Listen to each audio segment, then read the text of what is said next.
Oh, it is. It is Wednesday episode, hump day episode of Donno Daily here on the 5 Reasons Sports Network. I am Alex Donno. I'm with you for the next hour or so. This has been a crazy week, free agency frenzy. Although at the time that I'm doing this show live, I know some of you watch it taped on replay, but at the time that I'm doing this show live, it's now 2 p.m. on Wednesday. The NFL league year is actually not officially open for another 2 hours. So we've been in this legal tampering period where free agent players can sign with their current team, re-sign with their current team. That is, outside free agents can agree to sign with a new team. They can't put pen to paper yet, but there's been a ton of activity, right? And let me double down on something that I said yesterday, and by God, it's still true today. And I don't like the fact that this is still true today. You know, we went through on yesterday's show, and there have been a couple of more returning players that the Dolphins have re-signed since yesterday. No new outside free agents since yesterday. But as of yesterday, on our show 24 hours ago, we went through all the free agents that the Dolphins had signed and re-signed, and we gave our letter grades for each of them. I'm a generous grader. I think the lowest grade that I gave out was a C- to re-signing Preston Williams, because I kind of thought, what's the point? I mean, he doesn't do anything. This guy can't get on the field or stay on the field. But other than that, I gave out pretty high grades for the most part. You know, I like the additions. I like Chase Edmonds a lot. I like Cedric Wilson a lot. I like Connor Williams, the offensive guard that the Dolphins added. But like I said yesterday, and it's still true today, I can give out high marks and high grades to the players the Dolphins have signed. My concern, though, comes from what and who they haven't signed just yet. And I came up with the title to this episode. I usually come up with the titles to the episodes around 9:30 a.m., right after I drop off my son at daycare, and I send them over to Manny Chang, our producer. And Manny, he makes the episode, he makes the studio, the virtual studio, that is, that we do the show in. And I sent him the title this morning. Will the Miami Dolphins ever sign an offensive tackle? I fired that over to Manny at like 9:30 a.m. And I was hoping, hey, you know what? At some point between 9:30 a.m. and 2 o'clock p.m., maybe they'll agree to sign somebody, and I can change the title to this episode. Like, I can change the title from "Will they ever sign one?" to "Yeah, the Dolphins finally signed an offensive tackle."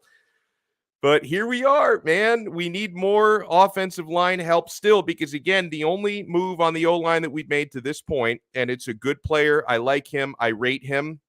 Connor Williams, left guard from the Dallas Cowboys, 13 pressures, only 13 pressures allowed last season. That's the second lowest in the entire NFL. Had the ninth highest overall grade, ninth highest pass blocking grade, 12th highest run blocking grade. I did hear one thing that I don't really like, and I'm not talking about the penalties, because we did cover that yesterday. He was the most penalized player in the NFL. So that's kind of the con. Like, if you go through, Connor Williams has a lot of pros. His major con was committed way too many penalties, specifically holding penalties, 17 overall penalties. 15 of those were holding penalties last year. You need to try and coach him out of that and instill more discipline into him. But I'll tell you another thing that I don't like about the Connor Williams narrative, and this is not his fault in any way, shape, or form, but I think it was Cameron Wolfe, who covers the Dolphins for NFL Network, said this yesterday on, I think, a TV appearance, or it might have been on Twitter. And I also heard my buddy Kyle Krabs from Locked On Dolphins talking about it in his latest episode. Cam Wolfe talked about the Dolphins seeing a possibility of converting Connor Williams from guard to tackle. Fucking hate that idea. Like, how many times in recent years, and listen, you got a new coaching staff, so hopefully, or especially on the offensive side of the football, a lot of the defensive guys are the same, but you have a new head coach, for the most part, a new offensive coaching staff. I hope that they don't commit the same sins as previous staffs have made when you are just playing musical chairs with your offensive linemen and you're trying to convert guards to tackles, tackles to guards. You've got guys switching. You're on the left side one day, on the right side one day. I really, really like Connor Williams as a guard, specifically as a left guard, because that's the side of the field he primarily played for in Dallas. I love this signing as a left guard. If you start trying to convert him to left tackle, which is something they may be thinking about if they don't sign a Terron Armstead, or you try to convert him to right guard or right tackle, then all of a sudden, a player that I think you signed at a reasonable price for a left guard, you start converting him to tackle. I think it's an awful, awful idea. Hello, Brooklyn Rob. He said, mush with the Jerry Mancini F-bomb. Going to be a good day. Yeah, the Mancini F-bomb. For those of you, there may not be a whole lot of crossover. I know a few of you who watch this show also watch my European soccer content. I know not everybody who watches me talk football and basketball are into that, but my co-host that I do my soccer show with, Jerry Mancini, he's foul-mouthed. He uses a lot of F-bombs, okay? So I've seen a lot of these memes on Twitter about Chris Grier taking a nap. I don't know if he's literally taking a nap. Maybe he is. They're definitely playing the waiting game. And this is a gamble that I believe the Dolphins are taking right now with the offensive tackle position that I don't like. Realistically, we only have the money, we being the Miami Dolphins. Again, I'm such a fanboy that sometimes I refer to the Dolphins as we. Realistically, the Dolphins probably don't have enough money to be able to afford the free agent contract of Terron Armstead and the contract of La'el Collins, who makes a little over $10 million a year in a trade. So unless you do some serious cap gymnastics, because remember, you also have to have money to sign your draft picks coming up in a couple of months. So unless you do some serious cap gymnastics, it's probably going to be one or the other, right? Either you get the marquee left tackle, who's a free agent right now, and I think maybe because some of the buzz around Terron Armstead, and this would be a good thing if, and that's a big if, the Dolphins can get him, he may not end up costing as much as we all thought, because we were talking about over $20 million per season being the dollar amount for Terron Armstead. I'm hearing some buzz that the market for him, and this may have a lot to do with the fact that he's 30 years old. He's going to be 31. He's never gotten through a full season healthy. He's never played the full 16 or 17 games in an NFL season. He's missed a lot of time due to injury. That instead of having to pay more than $20 million per season, maybe it might be more of the 16, 17, 18 million per season range. So that would be good news for whatever team is able to land him. The Dolphins would have to they would have to basically, all the 7 players you're talking about them needing to cut to clear cap room, you need to do that. You need to take a couple of other gambles, restructuring to be able to afford both Armstead and La'el Collins. I'm not saying they can't do it. I'm saying it's probably going to be one or the other, right? And Terron Armstead and they don't play the same position, so it's hard to directly compare them. But Terron Armstead, when healthy and when on the field, is the more outstanding offensive tackle between he and La'el Collins. He is the more valuable overall player when healthy, when on the field. I don't think there's any doubting that. I mean, Terron Armstead, along with J.C. Jackson, who's already signed, but those two were like the crown jewels of the free agent class, like the top 2 overall players in the free agent class. Terron Armstead is still out there, okay? Now, again, they don't play the exact same position. Armstead plays left tackle, while La'el Collins, who you would have to acquire in a trade from Dallas, plays right tackle. Now, right tackle is more important on the Dolphins than it is on any other team, just in the fact that that's the blind side of your left-handed quarterback. There are no other left-handed quarterbacks in the NFL. So you could argue that, hey, La'el Collins at right tackle is just as or even more important than getting a player like Terron Armstead. But I'm getting seriously concerned that the Dolphins playing a waiting game for Terron Armstead, because it goes back to what I'm saying. They probably can't get both. Probably can't. So the Dolphins playing a waiting game for Terron Armstead may cause them to miss out on La'el Collins and then still miss out on Terron Armstead anyway.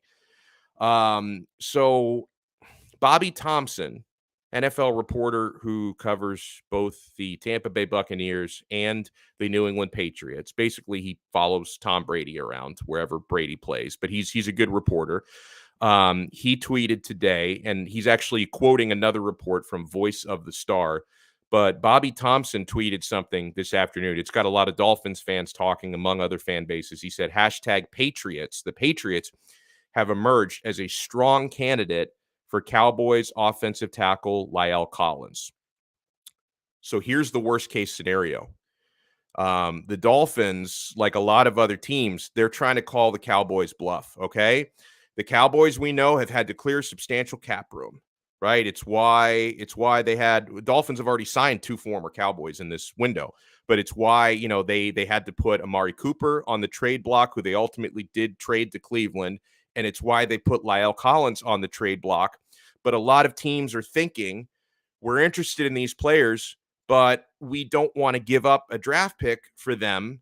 And I guess them now just being one guy still on the market in Collins. We don't want to give up a draft pick for him because if nobody trades for him, they're going to release him and we can get him without having to give up an asset. So you're taking that gamble.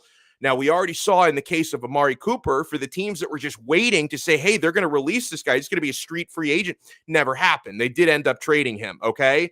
So you have to wonder if the Dolphins are just content to sit on the sidelines and say, you know what, if they cut this guy, we think we can sign him.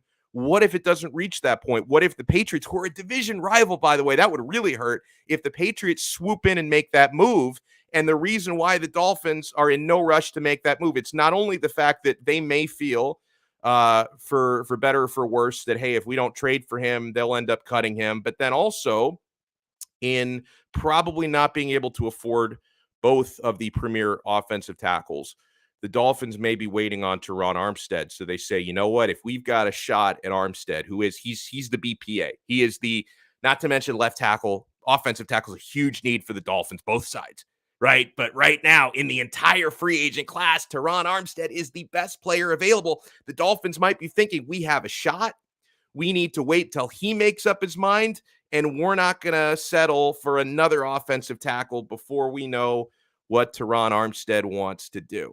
Now, Armstead has been, and by the way, I did see some tweets from NFL reporters about him basically having like his own deadline today, or the Saints deadline is like 4 p.m. today. Otherwise, they're stuck with a huge cap hit if he leaves, that his deal gets ratified, so that there's incentive, I think, from every party for something to get done by 4 p.m. today. So we may have our answer within the next couple of hours. And that also reminds me, for anybody watching this right now, if you're watching live, if you're watching on tape delay, you can't help me in this specific aspect. But if you're watching us live, bros, if the Dolphins sign somebody, anybody, whether it's Armstead or they bring back like another one of their defensive players, because there's still a couple of guys in limbo, if you see any moves, let me know in the live chat. Let me know. Blow up my phone. For any of you out there who follow me on Twitter, or I follow you, you can DM me. Just blow me up, because you guys will probably see it before me, because I'm not a multitasker, right? I'm glued to the camera.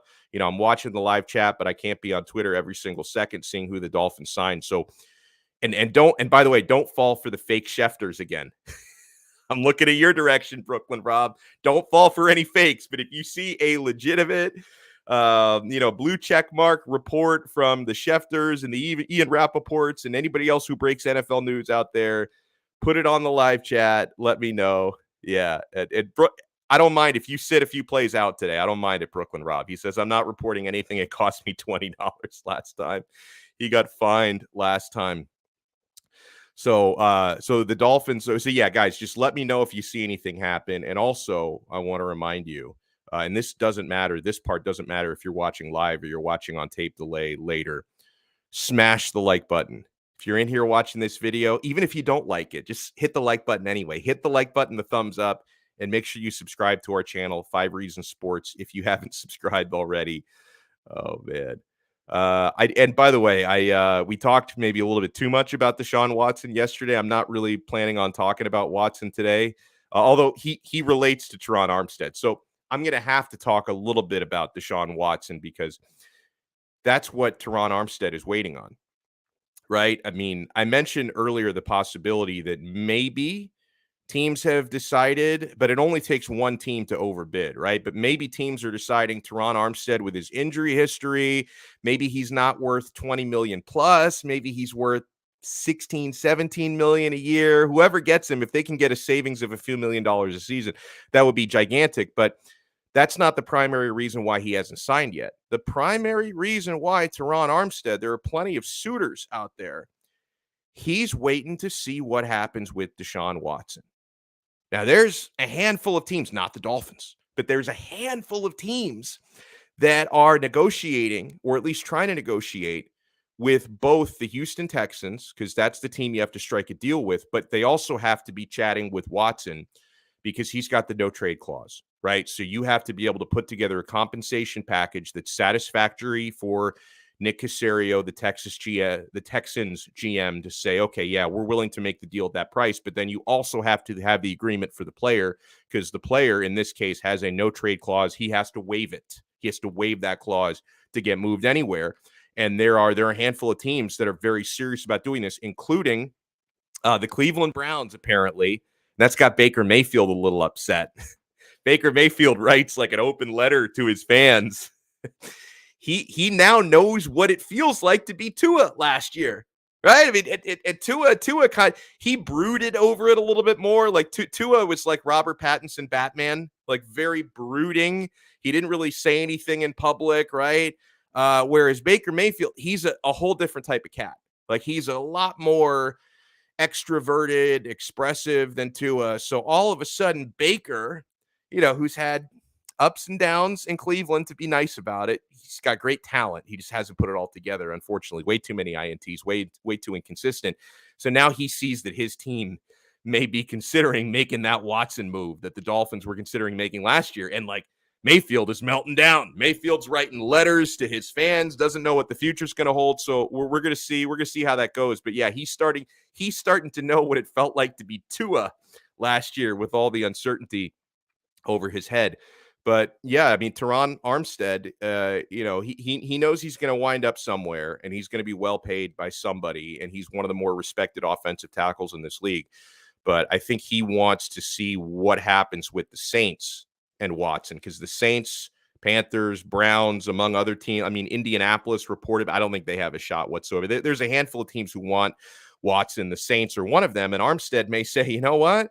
Maybe I'm good here. Maybe I re-sign in New Orleans if they get Deshaun Watson, because, on paper, New Orleans becomes Super Bowl contenders, if Watson lands there. So, and Atlanta, that's another one. That's another one that's been rumored. Thank you. There are so many teams. Like, seems like every team except the Dolphins are in on this Deshaun Watson carousel now, but that is another one there. So thank you. Thank you for reminding me about that Shake Money.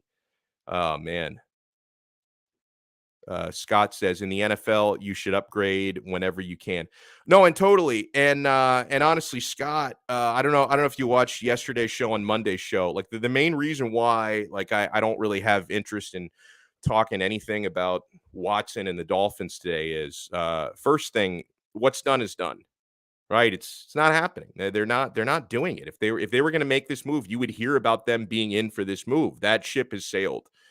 We can argue about whether that's the right thing or the wrong thing, but the ship has sailed. Okay. And so, and also, we have talked a little bit about it the last couple of days, because coming out of the weekend, right? Because we found out Friday night that he wasn't being indicted. So that, it put Watson back on the table, right, for NFL teams. So we talked a little bit about it Monday. I don't have any interest in having a Deshaun Watson Miami Dolphins discussion now, but yeah, I'm getting a little bit nervous about the offensive tackle position. Obviously my top choice, despite his injury history, Terron Armstead, even though he's a left tackle, which is not our blind side. La'el Collins, my second choice. I hope we don't miss out on both of them.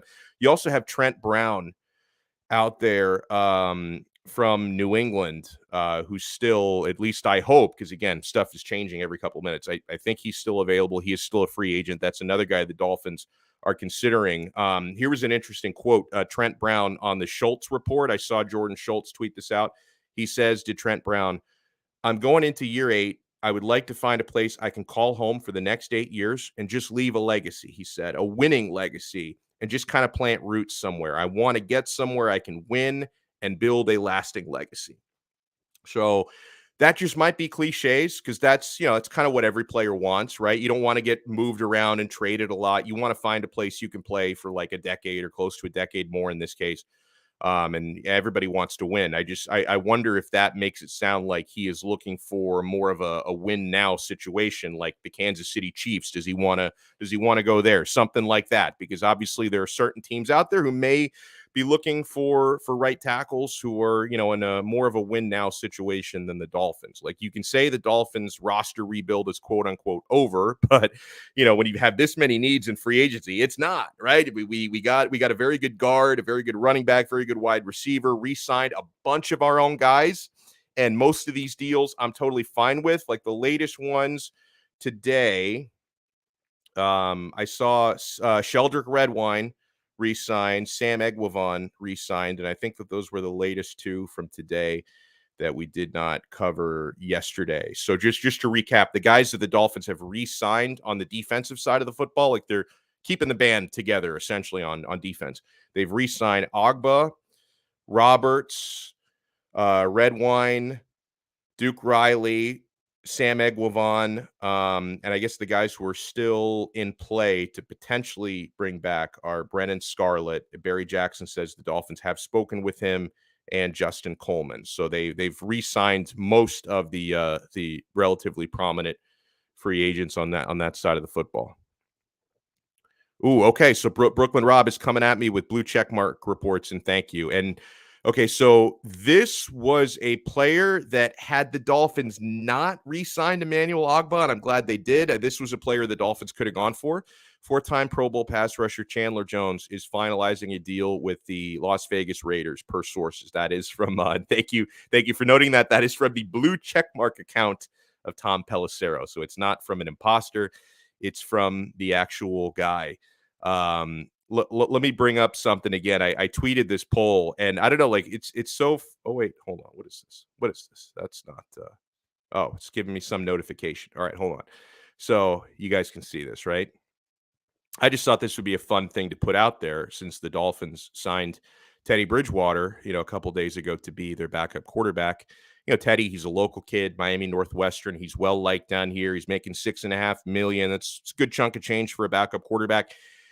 How many games will Teddy Bridgewater start for the Dolphins in 2022? And I do this on purpose. I put out vague leading questions. Bro, it's like a Rorschach test. It's like the ink blot. I know people are going to take it a certain way. Like, I know that there are some Tua stands who are going to see that and say, is this guy suggesting that Bridgewater's going to win the job? Does he think Tua sucks? They got a couple angry replies, not as many as I thought I would. People were more adult than I thought they would be with this tweet, because I didn't necessarily mean anything by it. Because, okay, heading into year 3, Tua hasn't played a full season healthy. Didn't last year. And you know what? Real talk. Had Teddy Bridgewater been a Dolphin last year, instead of Jacoby barbecued brisket, Dolphins would have been a playoff team, I believe. Because, I mean, how many of those stinky performances when he started 4 games last year, did Brissett, played in the better part of 5, because he also played most of the first Buffalo game when Tua got injured very early. So, he started 4 games, basically played 5 full games to Jacoby Brissett. And he was just brutal. The Dolphins didn't win any of those games. Well, they won the Houston game that he started, but he was brutal last year. You wouldn't have lost the Indianapolis game, probably wouldn't have lost the Raiders game. You would have been a playoff team last year, because I believe that Teddy Bridgewater would have been good enough to get wins where Jacoby Brissett couldn't. So take that as a compliment. Now, I wanted to put this poll out here because, listen, there are some people who I think fairly believe Tua could very well miss some time with injury. So you're going to see a couple few starts from Bridgewater. There are other people out there, and I don't necessarily agree with this, who think that if you did give Bridgewater kind of an open competition, that he could beat Tua out. I do respect Bridgewater. I think he's like, we got him as a backup, presumably. I think his real level is like a lower tier starting quarterback. Like, I think you could argue he's good enough to be a starting quarterback for some teams in the NFL. So it's nice to have him as the backup, very experienced. I think it would be unlikely that he would beat out Tua in a straight competition, but it wouldn't shock me because I do think that Bridgewater, his skill set, I think, is tailor-made for a Mike McDaniel offense. I think that's a very good reason to bring him up as the backup quarterback, because he could do a job here.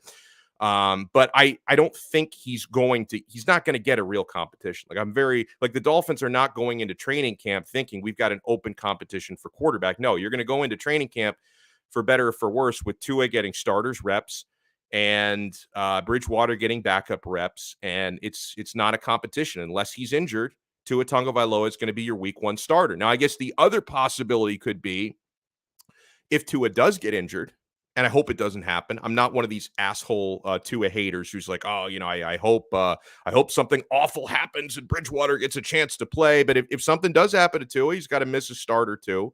Is it possible Bridgewater plays so well that you just can't take the job away from him? Listen, I think as a Dolphin fan, separate whatever you might have. If you're Tua stan, Tua near, or maybe you're just, because some of you, maybe you went to Miami Northwestern, maybe you're just huge Teddy Bridgewater fans, relatives of his maybe you're watching, because every time he played down here, he's got like that huge cheering section in the stadium, which is great. So maybe some of his family members are watching. If you separate your fanaticism from it on either side for a second, just say, can't we all agree as Dolphin fans, we want the best quarterback on the field, whoever that is, right? Because some people are like, oh, if anyone wants Bridgewater to start, it means they hate the Dolphins. Like, no, as a Dolphin fan, you want the best quarterback on the field. If there's, maybe there were some big time Drew Bledsoe fans in 2001 who were like, I don't want this little shit Tom Brady getting starts out there. Bledsoe's my guy. You got to remember there was a question about that because Bledsoe was hurt for most of the season that year. And he was healthy at some point in the playoffs. It was either like the AFC Championship game or the Super Bowl. He was healthy enough to play.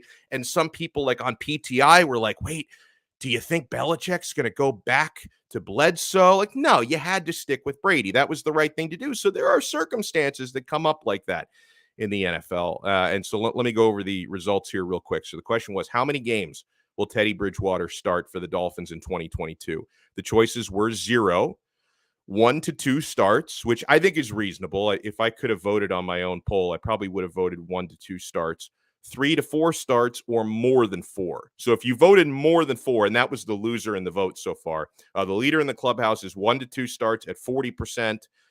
Then you've got 0 at 25%. Then you've got 3 to 4 starts at 23.8%, more than 4 at 10.8%. Like anybody who voted more than 4, you must be thinking either Tua is going to suffer like a really bad injury, God forbid, no one wants that, or that Bridgewater essentially is going to beat him out and take his job. So I doubt either of those, and I hope and I doubt that either of those things happens. So let me bring on, I was going to say our first guest, but he's our only guest of the day because he's the man. He is the man, the myth, the legend. Big John Stud is with us. So Big John Stud, do you think Teddy Bridgewater is going to take Tua's job this year? There's no chance in hell. I know everybody's happy and cheering. We signed Teddy Two Gloves, but that's he's got a cool nickname, but that's about it. He does. If you guys think Tua can't throw a ball down the field, just watch Teddy Bridgewater. Yeah, that's a good point. If you guys are complaining Tua does not throw the ball down the field, oh man, watch Teddy Bridgewater. Yeah, it's only gonna get worse. By the way, I think this is actually a good point here by Brandon Grieco, who writes, we need a center just as much as an offensive tackle. We definitely need both. And I think he's still out there. The Browns, they cut their center, J.C. Treader. Is that a guy you would look at? Big John Stud, do you think we come out of free agency here? And free agency is going to go on for a long time, but obviously the top tier guys are going to get signed pretty quickly. Do you think like we come out of this week with a new offensive tackle and a new center, one or the other, neither? I think we still either. Well, the way I would play it is there's still cuts that need to be made. There's still about $21 million when you really get down to it based on who you cut, that we'll have like 40 some odd million, even though we have all these players that we basically went bargaining shop. We basically went bargaining shopping, you know what I'm saying, in the good section of football, because there's not one contract we were overpaid for that that I wasn't, I was impressed because Cedric Wilson's a good receiver, but Very we didn't pay 4 times the amount of money Jacksonville did, for Kirk, which basically at the end of the day, this is TV, matured. They fucked us because now if we gotta go after Allen Robinson if we would have wanted to, he's like, well, they just paid Christian Kirk this money, and I know I'm 4 times better than Christian Kirk, so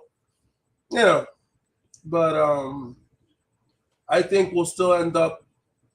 If it was me, I would go after a left tackle and a right tackle. That's just me. I'm having trouble understanding. Now Alexa's talking in my background. I can hear that.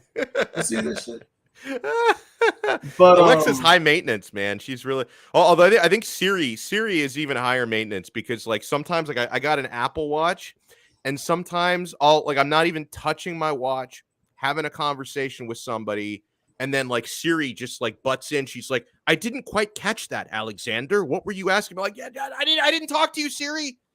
At the end of the day, the best part about Alexa is she's the only woman in my life that never talks back, bro. It's fucking amazing. Sit down, do this, do that. Okay. Oh man. There's no back talk. There's no, attitude. She's great. Oh man. And if we could do like the Adam Sandler movie, Click, and when they start bitching, you could just mute them forever. Yeah. That's the greatest movie ever invented. It is a great concept. You can fast forward whenever you want to. Yeah. Are we done with the argument? Well, no. Let me get to the end. Dude, that is too good. But yeah, I think I think we're gonna end up. If it was me, I would go and get a left tackle and a right tackle. Since we have money to spend, and that would be my choice. And then I've seen mock drafts where Linderbaum goes at 26. Most of them have him going in the 20s. Yep. If I'm Miami and I'm at 29 and I got to move up 3 spots, what do I got to give you to let me get a franchise center who fits the offense to a T? Yeah, and his O-line coach at BC is our O-line coach now. Exactly. So who knows more about him than we do? Yep. So I've always said Trent Brown would be a great right tackle for the Dolphins just because you're taking him off the Patriots. Just because you're taking him off a contender. You're taking him off of a division rival, and he said leave a legacy. So I guess he wants to he actually wants to play football. Just don't let him see the real estate prices down here because you can't get deals down here anymore. It's crazy. I don't think he cares because you don't pay taxes down here. So that's a good point. That's a good point. Yeah, that's a fair. He pays taxes up the ass in Massachusetts. I mean, I think that's one of the. And all you do is drink coffee and eat crumpets. Who the fuck wants that? And lobster. They eat lobster up there too. Over here, you wake up in the morning, you got a cafecito cubano, and you got a Cuban sandwich. You can't beat that. Doesn't get any better. And I know this is going to be a controversial statement for some, but I honestly believe this from the bottom of my soul. Stone crab is better than lobster. I honestly believe that. This is like the stone crab capital of the world down here. And I guess the advantage to lobster would be you eat it year round. Like they don't have but I think the season thing makes it even more special. But honestly, isn't crab the one that walks backwards? Yeah. Okay, yeah. I can't eat that. I'm allergic to it. But are you allergic to it because it walks backwards? No, I'm allergic to. I'm just asking you so I can differentiate one and the other. I'm not a seafood guy. But that was like the funniest question. But you understand my train of thought there because yeah. No. I mean, considering what you know about me, that would be a question to ask me in particular. But no. It's just I'm just trying to make sure because I'm not a seafood person. I see. So you could literally put lobster in front of me and put crab in front of me, and you take off. If you cut it up and I'm looking at it, I wouldn't tell the difference because I don't eat seafood. So, I mean, the most seafood I eat is shrimp. So that I do know, but if you put everything else in front of me, I wouldn't know the difference between one and the other. That is too funny. By the way, I want to go back to something here. I think I know about this, and you'd probably be a good person to ask about it because you have great perspective and your takes are awesome, Big John. Finn's Tailgater guy says, "What's up, Big John Stud? Does Donno know about all the craziness amongst the fan base right now? Is he talking to the shit that started between TD and Nick Hicks and Perform?" So Nick Hicks, and we talked about this a little bit yesterday, but during yesterday's show, I hadn't seen the video yet, so I couldn't really comment on it.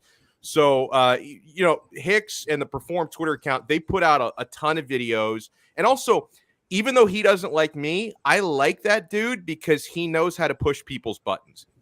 Even if this guy's come after me before because I troll Tua a little bit, but it's fair play. If I troll his guy, he can troll me. That's just the game, man. That is the game. He's good at what he does when it comes to the social media because he pushes people's buttons, but he puts out a lot of videos, and he puts out this video yesterday of Tua throwing a 70-yard pass. Yes. Yeah, throws a 71-yard pass, and then you've got and I don't know how people claim to do this. You've got people supposedly actually measuring it, like the space between the cones, and they're like, no, that was 45 yards, not 71 yards. Okay, I believe it's a 71-yard throw. Why would I not believe it? Now, I still think it's the stupidest argument ever. People are arguing about whether it's real, it really happened. It's so stupid. Hold on, baby, Big John. Here's why it's a stupid argument. It's a drill during the offseason. It's not against the defense. What do I care? Why would I even argue that with no pass rush, why would I argue he could throw it 71 yards? First of all, regardless of that, which is a very good point that you're going to make, okay? That's a very good point you made. Regardless of that being said, why are you arguing with Lynn Bowden, who is the one catching the football? Yeah, that's true. Who is a professional wide receiver telling you it's a 71-yard pass. And I will add, it wasn't a very accurate throw. He had to move a long way to come down. I was impressed because he overthrew him. He did overthrow him. Yeah. I would have been upset if Bowden would have had to run up to catch a punt. Right, same here. But the fact that he had to move back, it shows Lynn Bowden's been practicing hand-eye coordination. Oh shit, Tua overthrew me. Let me go back and get it. That was impressive. Yeah. So yeah, that's what they were talking about, and at the end of the day, whether they're wearing pads, not wearing pads, whether it's a drill, not a drill, or whatever the case is, at the end of the day, I found out about it when I got on last night on his show because Chris doesn't call me. Chris used to call me every day. Somehow, Chris doesn't call me anymore. He's on here more than he calls me. He's busy, he says. Okay. Well, he's busy watching the show. I see him in the chat every day. That's okay. I'll get Chris later. Payback's a bitch. But anyway, no, I'm just kidding. But anyway, at the end of the day, here's the problem. It doesn't matter if it's a drill or not a drill. The bottom line is if he can throw 60 yards, 60, not 71, 60. You can see the torque in his body is coming back. So the ball's coming out, going further. If that went 60 and it wasn't a duck, then we can't complain. Because the only time people throw a 71-yard bomb is in Madden. And with the Koosh Vortex, do you remember that football that in the 90s, John Elway used to do the commercials? It's they still make them to this day. My kid has one, but it's a little aerodynamic shape. Yes, the wind and all it's the little foam football that looks aerodynamic. And on the commercial, John Elway threw it out of the back of the stadium. And so I think I can throw 71 yards with the Vortex. Listen. If you're going to inspect the field, why don't you inspect the size of the football he threw? That's a good call. Let's go check if it was a regular football. Let's check if it was with air or helium. I mean, if you're going to fucking go there, you might as well check, was he throwing a helium football or was it filled with air? I get that better. This is funny. I get it now. Yeah. If Tua's throwing a 71-yard helium football, I got it. You got me beat. Yeah. But to complain about cone measurements, get the fuck out of here, bro. It's ridiculous. The whole thing. And I guess some people were upset because TD in one of his tweets, he insinuated that Tua should fire Nick Hicks because he's offensive line coaches have been fired He's making it, and I don't even know if Hicks took that part personally. I think he was just like pissed that this guy was trolling him. So it's like I had some people. I was tweeting with some dude who seems like a nice guy, but this guy Showtime, who's a big Tua fan, he's very very protective of Tua, and was like, I am disassociating myself from anything TD Dolphins talk because he called for a guy's job. I do think it's interesting how TD runs like a channel for every team in the NFL. But other than that, I don't really know. I haven't really seen too many red flags out there. He seems like a good guy. I'll be honest. All right, let me say this. Like, TD is a person who that's his job. Yeah. His job is to get on here. He's a content creator, and he has a right to criticize his opinion. That's what you're doing. You've criticized Tua harder than he criticized Nick Hicks yesterday. Mm-hmm. You know what I'm saying? So Confirmed. I mean, but here's and I said this on Finn's Tailgate, and normally I would say it first on here, then on there. Yesterday, since I haven't seen you since you went on jury duty AWOL. Yeah. You know, which must have been fun. You know, pizza, beer, and don't leave your house. It's fantastic. Nope. I can imagine. What do you mean pizza beer? I had to go. Don't leave my house. I had to go in. We did get pizza the last day, but we couldn't drink on the job. We were the jury. We can't be drinking beers. That's what I'm saying. It's a joke. You couldn't leave. Did they have you sequestered in a hotel? No, I kind of wish they did because there were actually a couple of good looking jury members. So I wouldn't have mind. I wouldn't have minded being sequestered, but they didn't sequester us, unfortunately. Can we discuss the trial, please?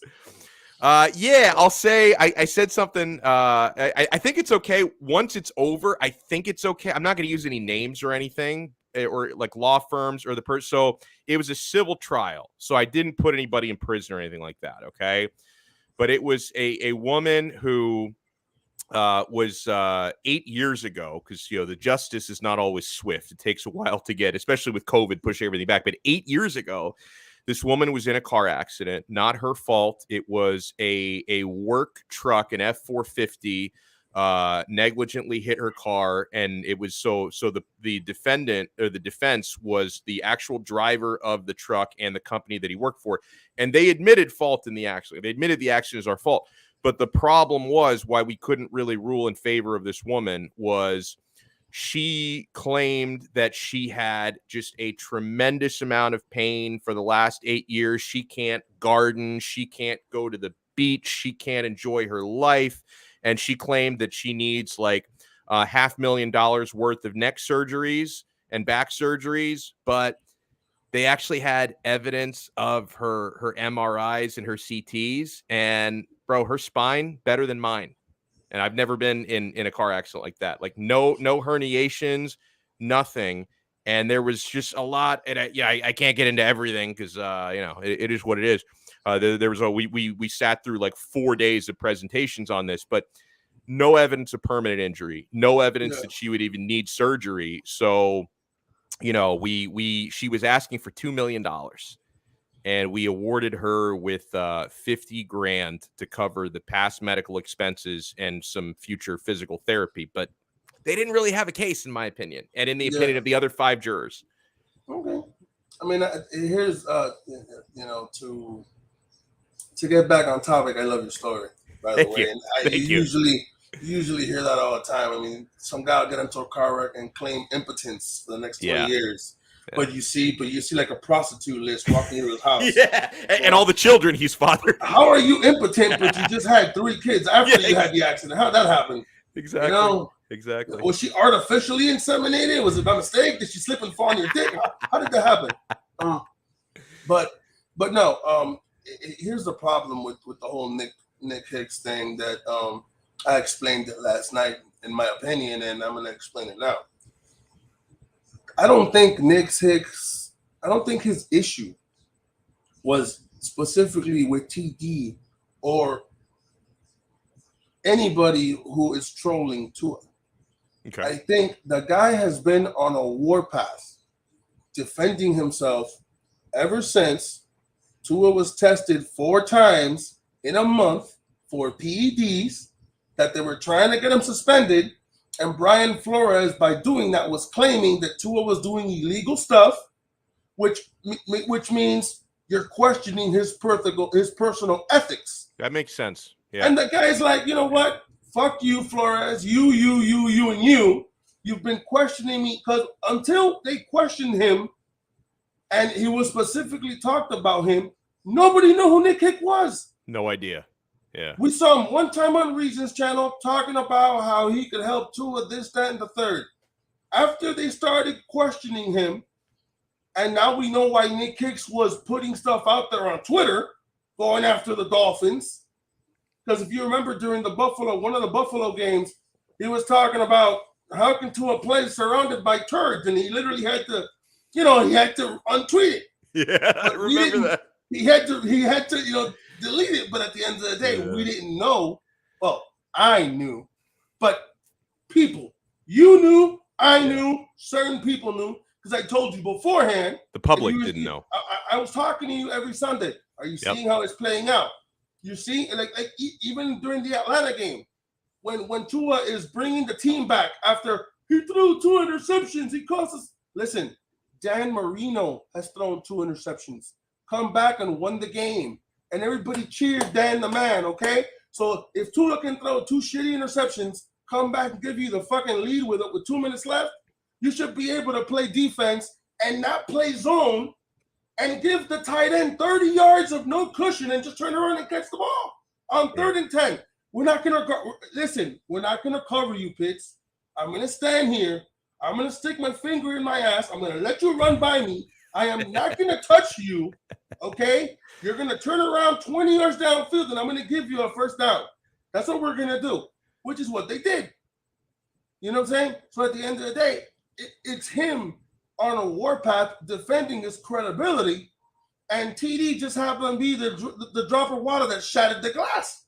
Yeah. But if you go back 7-8 months ago, they've been questioning this guy's methods, and he got tired of listening to bullshit.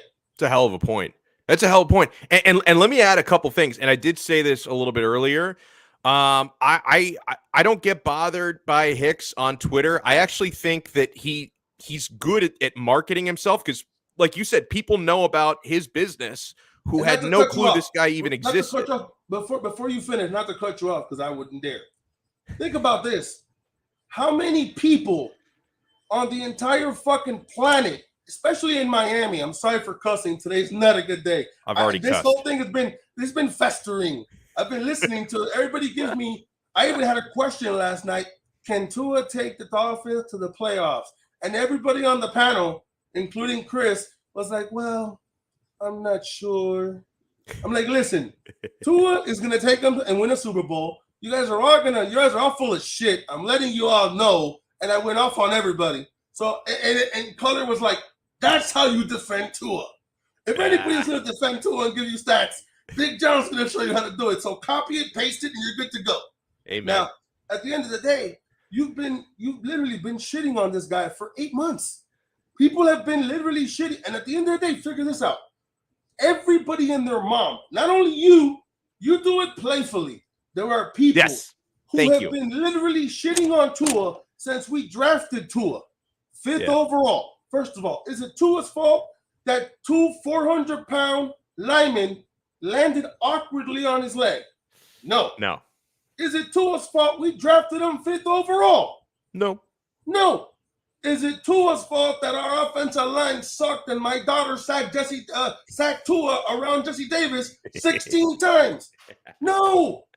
And people that say, oh, well, you're giving Tua an opportunity, but you don't give Jesse Davis one. First of all, Tua's in his 3rd year. Jesse Davis has been an offensive lineman for like 9. He's been in the league before, okay? It ain't his first go-around. If you would have given Tua 7 years and he can't complete a pass, I would have taken Tua to the bus stop myself. Okay?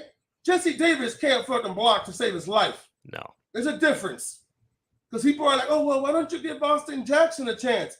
Which is why I said the key word in the Dolphins community this offseason should be teach. He said he brought in teachers, people who can teach. I can only imagine how good Jalen Waddle's going to be when Wes Hall yeah. teaches them things that Waddle doesn't know. Cedric Wilson next year. That's going to be Wilson, fun. and I'm still telling you, people haven't. I've said Will Fuller more than once. If Will Fuller wants to play football, and Mike McDaniel is one of those hip cats that knows how to talk and make Star Wars references, and he's down with the culture. If Will Fuller wants to play, and Mike McDaniel can get the best out of Will Fuller, and you can get Will Fuller on a team-friendly deal, I'll take it. No broken finger. You want to play. You already know Deshaun's not coming here. Right. Well, I heard Fuller wants to join Watson in Atlanta. That was one of the rumors that came out yesterday. We've been every team wants to join Watson. I know. If right now the head coach for Atlanta, the head coach for the Saints, and the head coach for Denver, they're all going to unite coaching staffs, and we're going to have one all-star coaching staff with 3 coaches coaching Deshaun Watson. And they're all going to pick one team. Come on, bro. It's going to be like when LeBron came to Miami. They're going to get the big 3. And by the way, I want to read some of our guy Brandon Greco writing in. And honestly, I will be completely honest. I do not remember. I know I watched it, 3-4 years ago, whatever it was. I do not remember the play that got Tua hurt in college when he had the hip injury. But Brandon says, come on, man. He scrambled and threw the ball way late. And he also brings up, talking about Tua's line, the offensive line, Ryan Fitzpatrick had the same line. But, and even Ryan Fitzpatrick is a 16-year veteran. Yeah, and he was definitely, like, Fitzpatrick in 2019 or 2020 was definitely better than Tua then. I hope that's no longer the case. Like, I hope Tua incrementally keeps getting better every year. Ryan Fitzpatrick was the best quarterback on that team 2 years ago. There's no question in my mind about it. Nobody, people don't seem to okay, he threw the ball away late. That's not the point. People throw the ball away late all the time. The problem was the unfortunate fall. Tua could do that same play 100 times and not get injured. Mm-hmm. It just so happens that happened to him. Right. The lady could have got it. The lady from the lady you went to court for. She could have got hit 47 times and nothing happened. And that one time, you know what? I will say, if the lady who was suing, if she had to play quarterback behind the Dolphins' offensive line last year, we would have given her every cent of the $2 million. We would have given her $4 million.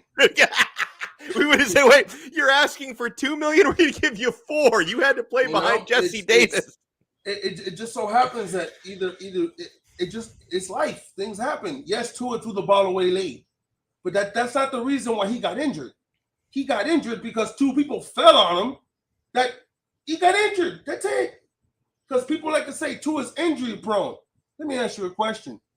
Tua's injury prone, right? Last year, Tua was ready to go for the Colts game. They didn't let Tua play, so it goes against Tua because Tua was injured. Mm-hmm. The Baltimore game, Tua wanted to play. They didn't say he was ready. Right. But he came out and won the game. Yeah, he was good enough. He was good enough to come in and outplay Stinky Brisket. Yeah. So here's my question: how many games was he really injured for? Is he really injury prone? He got smacked by a guy who broke his 4 ribs on him. What are you talking about? Anybody who gets hit under the arm and drilled to the floor, whether it's Tua, Deshaun Watson had broken ribs. Yeah. They broke his ribs. What's the difference? And Deshaun Watson's a metahuman, quote unquote, to certain people. Yeah. Drew Brees broke 11 ribs. Yeah. So and he played through it, but he was allowed to play through it. People like to move the goalpost when it comes to Tua. In both directions, though, to be fair. The people who defend him move the goalposts. The people who defend him, look at that completion percentage, bro. I'd like to see Justin Herbert complete 72% of his passes. And that's fine. But at the end of the day, the comparison that I made for Justin Herbert has got nothing to do. People like to say, the NFL and college are different. Fine. But at the end of the day, Tua had all the weapons in college. Justin Herbert didn't have anything. At the end of the day, we talked about it the other day. Tua was ranked higher than Justin Herbert on everybody's board. My grandmother, who doesn't watch football, and his dad had Tua higher on their board. Hold on. Let me bring this full circle because I got to run in a second, and I want to take it back to the original title of the episode. Because if like people may just tune in late, it's like I thought he was going to talk about the offensive line. I thought so. Jeff Creed keeps me on point. He says Alex cut the crap. Big John Stud. I would love to have Terron Armstead as a Dolphin. I'm very concerned. Was Alex not listening to my first answer? Because he did ask me the question. I did, but we're coming back to it. Alex, we are coming back to it. Alex, clean your ears, bro. I already answered the question. But I want to come full circle. I want to come full circle. Are we signing Armstead? Are we trading for La'el Collins? What's going to happen? We're not trading for La'el Collins. La'el Collins is he's going to get released. He's not gonna. I would have already traded for him. Tua. I mean, look at him throwing out Tua. La'el Collins. If it was me, I would have traded for him. Yeah, me too. Me too. Because you get him for $10 million. Now, if he hits the open market, you're stuck. Yeah, 14 mil, something like that. 15 mil. And that's why I said I'd rather get a left tackle and a right tackle. If you're not going to do that, for the love of God, move Hunt to right tackle, get Michael Dieter, who can play guard, move him to guard, get a center, and get the left tackle, and you're good. Because if you're a great right guard, if you're a Pro Bowl right guard, there's a good chance you are an above average right tackle. Yeah. So, I mean, so let's cut, like he said, cut the crap. Okay, take Michael Dieter, put Michael Dieter at right guard, put Hunt at right tackle. Right tackle. If you're not going to go get anybody else, I would get Armstead, and I would grab the center you just told me, Teeter or whatever. From Cleveland, Tretter. Tretter. Or move Hunt over. Yeah. Move Hunt over. Put Dieter at right guard, and just get Armstead. You already got the left guard. Get the left tackle, and that's it. And then go out and get KJ Wright. Go get the linebacker. Yeah. And we're done. And then the Dolphins, because they plugged most of their holes in free agency, you can do whatever you want with the drafts. You can go after a linebacker, a running back. People don't know what you're going to do. Yep. Amen. Then you can truly get best player available. Exactly. And that's the place you want to be in. You want to be able to select best player available. I love it. People tell me they want Tua to get a right tackle because this is blindside, right? Yeah. I would prefer Tua to get the left tackle. I'm going to explain to you my awkward reason as to why. Okay. Tua's left-handed. It's fantastic first of all, if you pressure Tua from the left side, let's say you get the right tackle. You pressure Tua from the left side, Tua can't throw running right to across his body. It's a good point. So if you want the line to be stiff on the left side and the right side is bad, Tua can run to his left. He's actually going towards the sideline. Yeah, that's true. That's true. I certainly know he doesn't have a strong enough arm to throw across his body. So regardless, half of these quarterbacks can't throw across their body running in the opposite direction. Yeah, no, for sure. You're right. You want your quarterback to run towards his strong side. So if you give Tua the left side to block. Oh, they're blitzing off of the right side. Doesn't matter. Tua can roll out to his left. There's going to be nobody there because everybody's blocked. Yeah. That's a good point as well from Shake Money. Most of the best edge rushers are lining up on your quarterback's left side. Yeah, I didn't want to get too intelligent because a lot of people that listen to me talk continue to think I'm a Tua fan and don't understand that I'm a Dolphin fan. And right. I'm sorry that Teddy Bridgewater got paid. Actually, I'm not sorry because I would have said paid me $6.5 million. Okay? Teddy Two Gloves is not going to beat Tua out ever. Tua with one arm and one leg is better than Teddy Bridgewater, people. If we're going to talk about legacy or what has already happened in his career, yes, he's won more games. Yeah. Okay? Yes, he has more yards. He's played how many years in the league? 9? 8, I think. Something like that. Teddy Bridgewater is not the same Teddy Bridgewater from Minnesota. He got injured. He's never been the same since. Right. I could say the same thing about Tua's hip, though. But yeah. Yeah, but at the end of the day, Tua's 23. Tua could recover from that hip more than Teddy's going to recover at 30. How old is Teddy Bridgewater? He's got to be that. For the sake of accuracy, I will pull up his Wikipedia page. By the way, that's a nice hat you got going there. I see you. You see that? Yeah. Yeah. My father calls these Sicilian hats because I guess this is my father's from Italy, but northern Italy. I guess this is what they wear down in Sicily. Part of the Sopranos. You just low key. I got you. Exactly. I'm wearing a tracksuit today. Or I was last week when it was cold. So he's 29, but he's gonna turn 30 about midway through the season next year in November. Yeah, there you go. Just for the sake of recovery, Tua has better chance to recover from his injury than Teddy Bridgewater from his based on age. Just on that. Because I went through the surgery I haven't fully recovered now, and I had surgery in August. When I was 19. I had surgery and I was running a month later. Like, I'm 40, bro. Your body doesn't recover the same. No, it doesn't. Yeah. So, yeah. By the way, nice shirt. Don't think I didn't catch that. Yeah, this is one of my favorites, bro. I've got this heavily in my rotation. I wear this like if not once a week, once every other week. The old school controller. Rotation. So you make your clothing line kind of like your CD deck?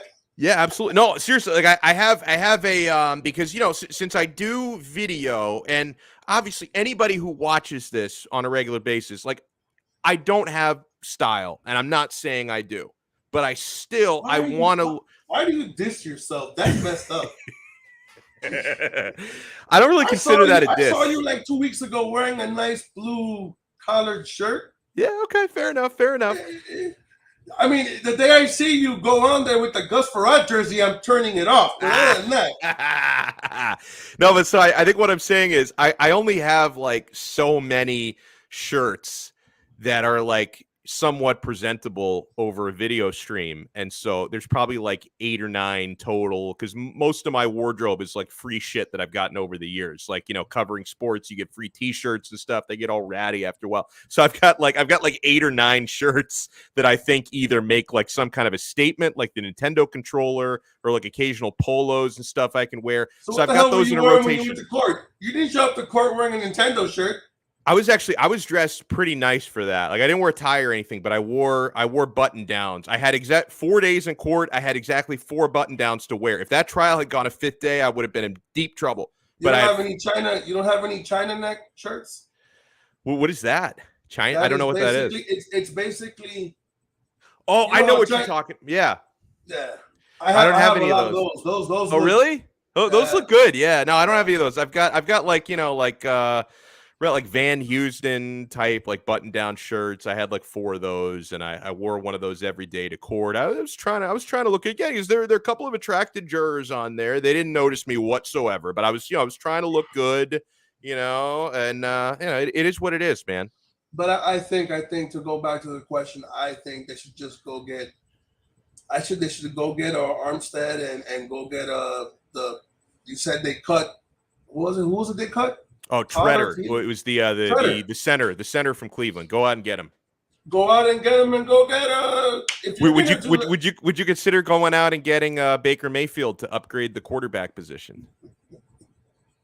You love the trick questions. There's no way in hell. I love Baker Mayfield. Like you remember that tweet that he wrote like a year or 2 ago about how he and his girlfriend saw aliens. He's been my dude since then. Like I believe in aliens. I'm into a lot of like weird stuff. Listen. This is we'll talk off the air. He's not the only one that's seen some weird shit. Oh, I'm sure. You can't really talk about. But here's the thing: like I can't rep Tua because I don't feel like Tua believes in aliens. Like I don't think he's into any of that shit. It's not even repping Tua, bro. Look, I'm gonna say it live. People can think I'm crazy. I don't care. You know me. I can give a flying fuck what you think about what I'm telling you. I saw a witch on a broomstick fly over my house, dude. I believe you. I'm not even gonna question that. Yo, my dad was with me. My dad goes, "Are you seeing that?" And I look up and I go, "Dad, they're gonna think we're crazy." He goes, but at least it's two of us. Yes. It's not you. It's I me believe and you. you. I believe So- you. And over here where I live, the Everglades are down the corner. Yeah. That's where they do all that crazy shit in Miami, bro. Yep. Yeah. So, but yeah, they should get Trotter, and I would get Trotter, and I would go and grab Armstead and just put Michael Dieter at right guard. If he's better at left guard, statistically speaking, okay. But if you're gonna teach, if these guys really are into teaching, and they know how to teach, take Dieter, put him at right guard, and teach him how to play. And that's it. You killed 3 birds. You don't got to do anything. So, By the way, you see that? You and your dad both hit the vape that night. hey, I don't know if you've noticed, Brooklyn Rob. I don't got a vape, bro. I don't know what you're talking Not about. today. No, Not today. no. Listen, Thank God you didn't bet. You'd be broke, bro. And honestly, I believe your broomstick story. I'm not even going to doubt it. Let the people know where they can find you. Now, you mentioned you did the Finn's tailgate. You did that yesterday. So is there no show tonight for that, right? When can people see you You'd have next? to ask Chris. I don't know. I told you Chris doesn't call me anymore. That's fucked up. I don't take it personal. I'm just letting you know. I can't. Like, normally you would ask me, hey, are you doing the show today? And I And you would would tell know. you, yes, I spoke to Chris. We have it at 10, and shout out the channel. But Yeah. I don't know, Okay. Chris lays hardwood for a living before, so I don't know. Oh, yeah, he's into like carpentry or something, I think, right? That's what I'm saying. He's Yeah. laying hardwood. Literally, I thought you meant he's like very promiscuous, but then I realized That's no, I all think it means both, but he does lay.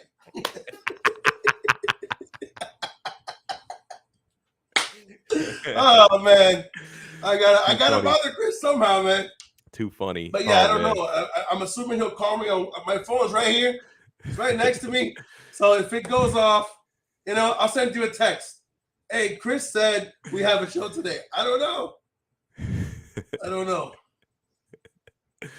Too good, man. And make sure you can follow this man on Twitter. The Twitter handle, as we found out a couple months ago, is actually different than the screen name. He's at Big John Stud 136. So follow him on Twitter. Very good follow at You know Big what? John I'm Stud gonna 136. make it better for everybody and just put Big John Stud 136 every time I come on your show so they can understand how to read. Yeah, do that. No, seriously. Or I don't know if I can change it for you. You just want when you sign in, just write in. They'll I ask can you do it. your Yeah, I can do display it. name. Yeah, just write it in there. You didn't see me at the show the other day for Finn's Tailgate? No, I didn't. I I can't stay changed up late my- enough for that goddamn I show. changed my name to farmerporn.com/Mike on the mic. It was great. You gotta go see that shit. Is that a real? Is that a real? I don't. I think I could probably. Well, no. Actually, no. It. I hope it does not involve animals. Correct? Like I was gonna say, like. No. Okay, We were talking about Chris Sims that day and how he's still in his daddy's shadow. And I Yeah. said Chris Sims probably the only thing he could do that his father has never done is farmer porn. Because as a commentator, his father's better. As a Yeah. quarterback, his father's better. Way better. I don't know about a husband or anything else, but his father seems to be ahead of him in every category. So he's been living in his dad's shadow, so it doesn't matter. Oh my So I god. said, you know what? Maybe if Chris Sims did farmer porn, there's no way his dad could beat him at that. I wasn't trying to make fun of him or anything. I'm just saying that I know it's one You weren't thing. trying to make fun of him whatsoever. Phil Sims has never done an OnlyFans channel or farmer porn or anything of that sort. I can That we confirm know. that because if he did, I probably would have found it at some point. That's what I'm saying. Yeah, it's a good point. So yeah, I changed my name to farmerporn.com/Mike on the mic. It was great. Oh my god, you are a trip. Well, I appreciate your time, my friend. We'll talk again next Yes. week. We'll do it again. So Luke, guys, say hello. I will. I got to go pick him up in about an Hey, hour. I will let did him he know. play today? I don't think so, right? They played yesterday. No, they played last night. They beat the Pistons. Yeah, I know. It got heavy there for a did. second, bro. It did. It got a little dicey. It just proves my point. Duncan Robinson couldn't hit the broadside of a barn, and we had to go to Matt Strus. See that? I fully agree with you on. That's what makes Duncan expendable, in my opinion. Yeah, true. The $90 million bricklayer. I'll see you, sir. Have a good afternoon. All right, bro. Love you. Be Love it. safe. Don't do anything I wouldn't do, which gives you a long leeway, I bro. was gonna say I'm good. You are good. I can do whatever I want. I'll talk to you later, bro. Love you, bro. Talk to you later, dude. That was fantastic. If you guys missed any part of that, Because I know people like tune in and tune out sometimes during episodes. You got Zoom meetings, you got stuff. Do most of you still work at home? I mean, I'm hoping like we have a good amount of like unemployed people who just devote their lives to watching the show every day. But for those of you who work, do you work from home? Are you like back in a physical office? Because I've noticed a lot of people like who actually have real jobs are just still working at home and they may never go back to the office. Some people went back to the office, some people didn't. So I don't know. Do you have like Zoom meetings at home? Do you cut in and out of the show in between Zoom meetings? Let me know, man. But I want to let you guys know. And this is how if you want to support this show and this channel, there are varying ways you can do it. Okay. You can if you happen to be feeling extra generous, you can drop us a super chat. You can drop us a donation directly to the show.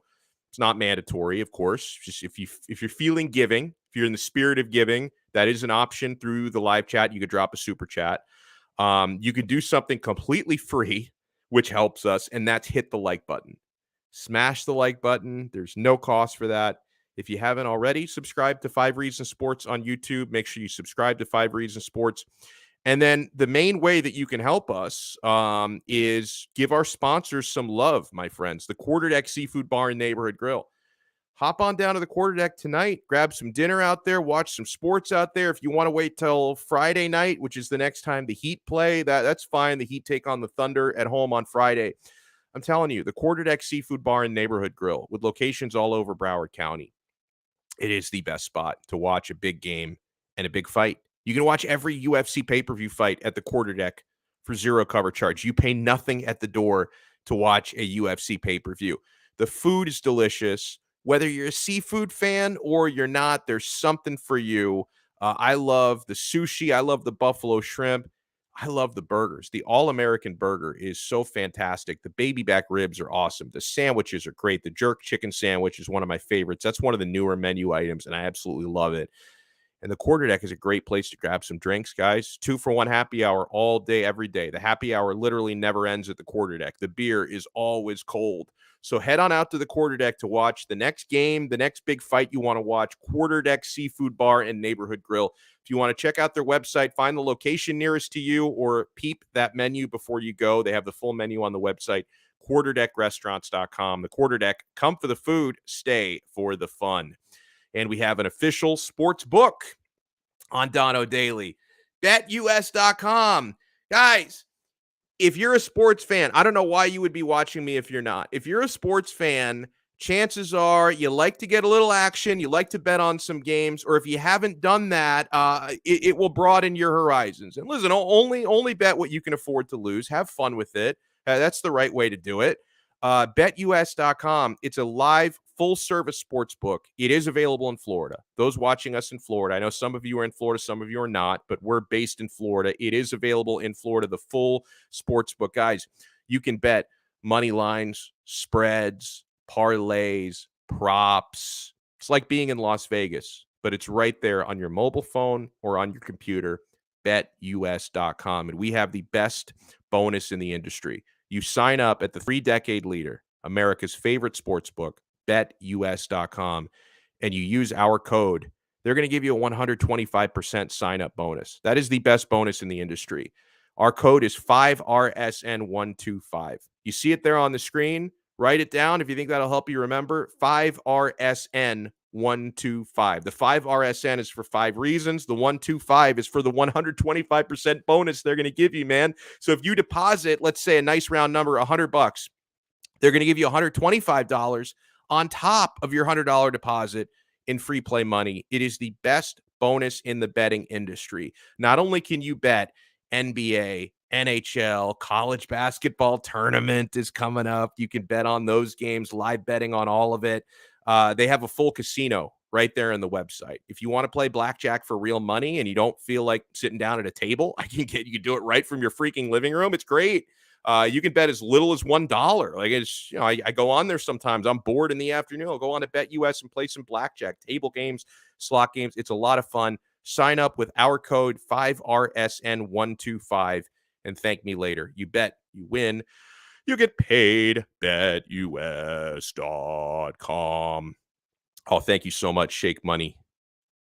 He says, love that I troll you and you joke back. Thanks. I'm telling you, man. I'm not saying I've mastered living and mental health. Like like a lot of people, I've had, mental health struggles over the years. I think admitting that is important. But one of the things that helps me and makes me functional in society is I don't take stuff too seriously, especially sports, right?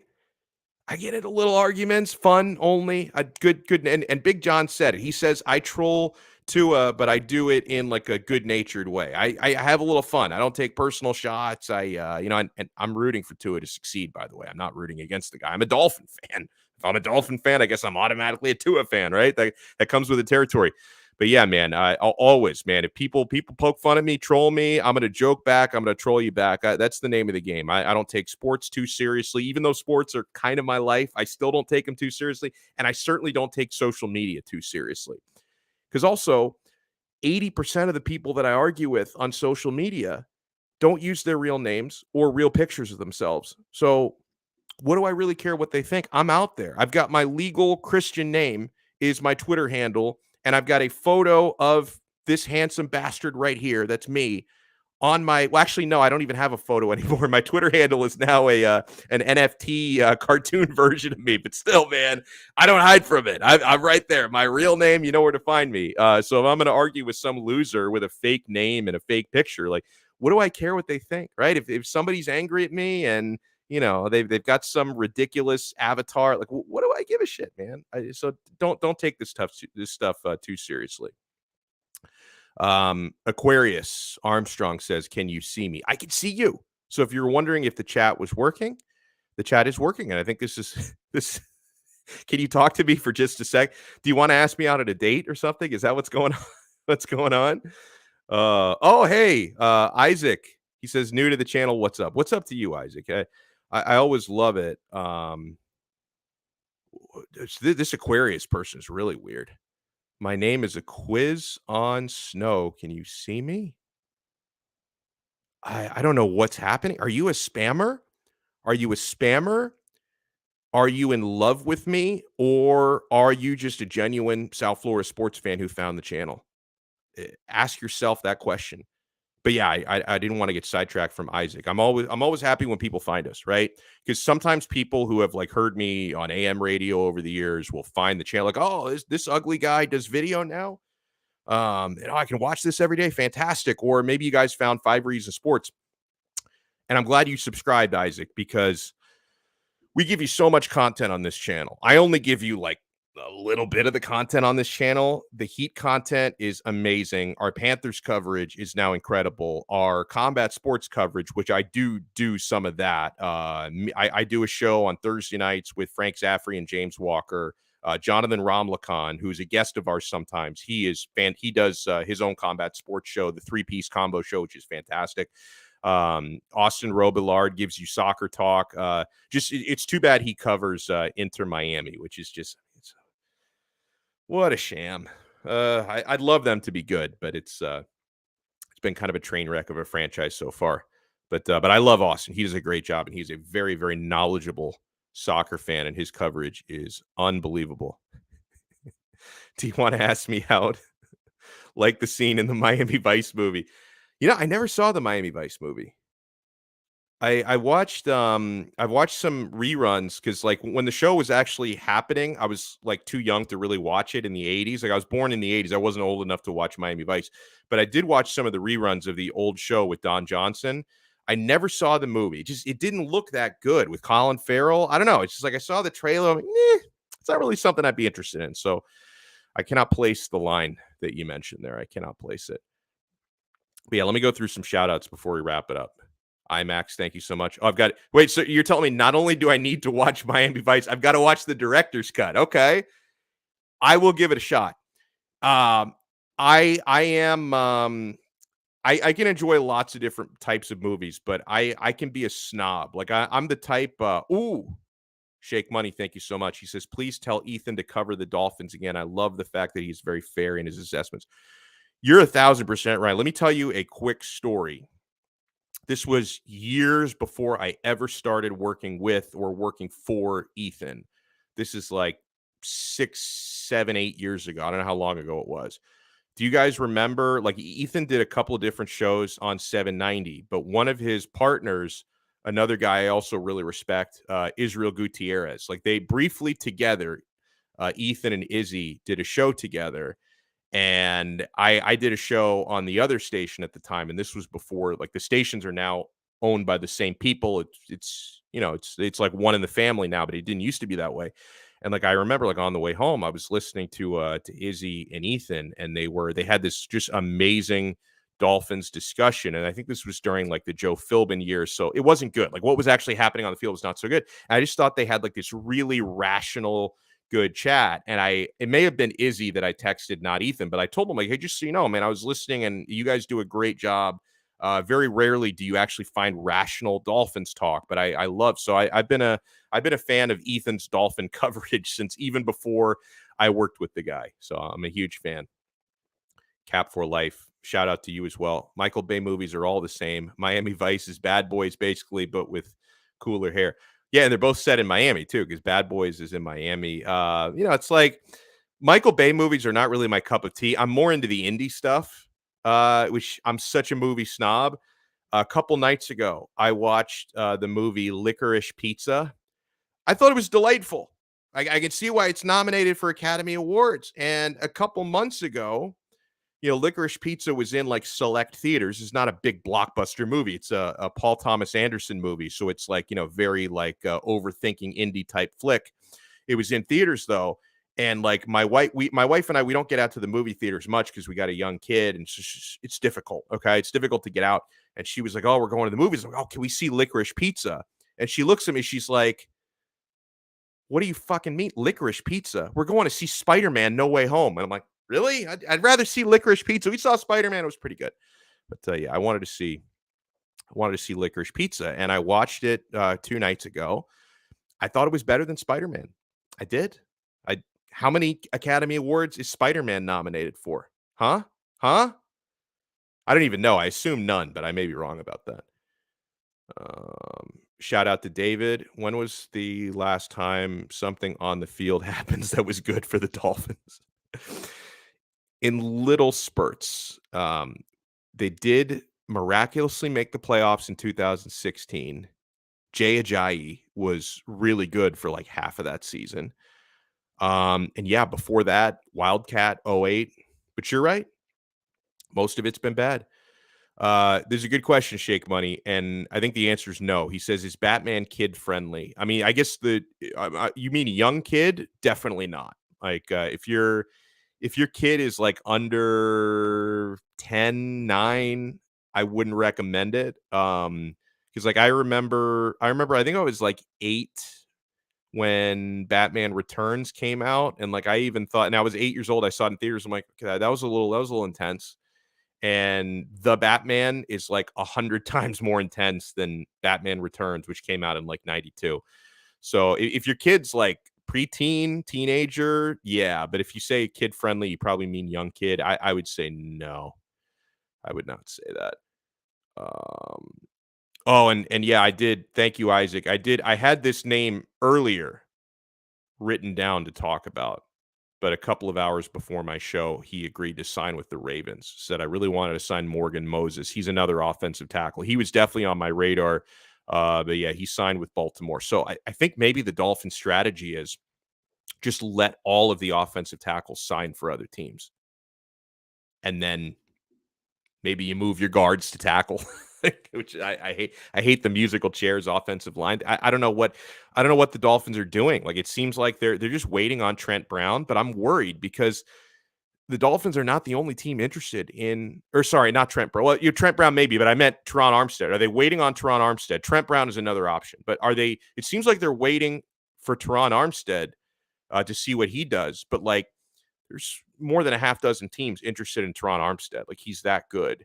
And he's interested in potentially staying with his current team if they get Deshaun Watson. So if you gamble waiting for Terron Armstead, you might lose out on other options and then you go home with nothing. I don't want that. I don't think you can afford to go home with nothing. I think the most important objective here to come out of this free agent period is to make sure Tua is protected, right? Because not only is Tua on the smaller side and on the fragile side, but with how bad the O-line has been in recent years, you can't expect any quarterback to succeed under those conditions. Now, you got yourself Connor Williams from Dallas at guard. That's a good move, but you need more. You need more. You need a tackle. And yeah, you're right. We're waiting on Armstead. Armstead is waiting on Watson. And, Watson's waiting on whatever, So we will see. IMAX says Miami Vice was dark and gritty. To each their own. I will watch it. It came out like 15 years ago. I should have watched it by now, but eventually I will get to it. All right, so let me throw out a few shout outs. I'm running way late. I talk too much. So shout out. I already shouted out Isaac, IMAX, the Goat Unleashed. I like your screen name there. That's good. Cap for life. My dude, he says, if New Orleans gets Watson, I will laugh uncontrollably. Well, yeah, because New Orleans just gets from Drew Brees to potentially Deshaun Watson. They just get like all the quarterbacks that maybe could have been franchise quarterbacks that go to Miami. So, yeah, I understand. Estefan, hello. How are you doing? Thank you so much. Color commentary. Love you. Yeah, you know who they're waiting on. Exactly. Lance McDonald, hello. He's commenting on the title of the episode. Will Miami ever get a real QB? Not at least for one more year. Unless you consider Teddy Bridgewater to be a real QB. He's real-ish. By the way, Mike Florio and Chris Sims, they did do a 20-minute episode today on the Pro Football Talk YouTube channel as to whether Bridgewater can take Tua's job, which is very on brand for them. It's very on brand for those guys. But I like Bridgewater, hometown kid. Some people, and I'm a Hurricanes fan also, huge Hurricanes fan.